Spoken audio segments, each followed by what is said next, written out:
ಪ್ರಶಾಂತ್ ಆರಾಧ್ಯ ಅವರು ಇವಾಗ ಏರ್ಪಡಿಸಿದಂತಹ ಪತ್ರಿಕಾಗೋಷ್ಠಿನಲ್ಲಿ ಇವರು ಈಗ ಹೇಳಿರೋಂಥದ್ದು ಈಗೆಲ್ಲ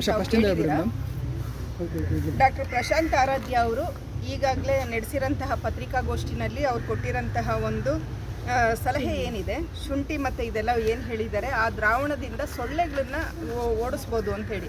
ಅಂದರೆ ಈ ಸದ್ಯದ ಪರಿಸ್ಥಿತಿನಲ್ಲಿ ಡೆಂಗ್ಯೂ ಹಾವಳಿ ಜಾಸ್ತಿ ಆಗಿದೆ. ಅದಕ್ಕೆ ಮನೆ ಮದ್ದು ಅಂತ ಹೇಳಿದ್ರೆ ಎಲ್ಲ ಸ್ಪ್ರೇಗಳನ್ನು ಎಲ್ಲರೂ ತೊಗೊಳ್ಳೋಂಥ ಪರಿಸ್ಥಿತಿ ಇರಲ್ಲ.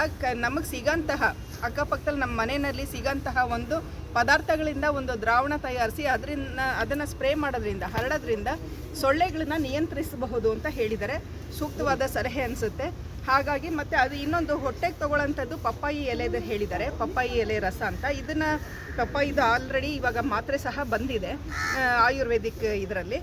ಅದು ಡ್ರೈ ಆಗಿರೋದಕ್ಕಿಂತ ಹಸಿ ಎಲೆದು ರಸ ತೊಗೊಂಡಾಗ ಆದಷ್ಟು ಅದು ಪ್ಲೇಟ್ಲೆಟ್ಸ್ ಹೆಚ್ಚು ಮಾಡುತ್ತೆ, ಡೆಂಗ್ಯೂದು ನಿವಾರಣೆ ಆಗುತ್ತೆ, ರೋಗಿಗಳಿಗೆ ಒಳ್ಳೆಯದಾಗುತ್ತೆ ಅನ್ನೋದಕ್ಕೆ ಸೂಕ್ತ ಸಲಹೆ ಕೊಟ್ಟಿದ್ದಾರೆ. ಸಾಮಾಜಿಕ ಕಳಕಳಿಯಿಂದ ಒಂದು ಸಲಹೆ ಕೊಟ್ಟಿದ್ದಾರೆ.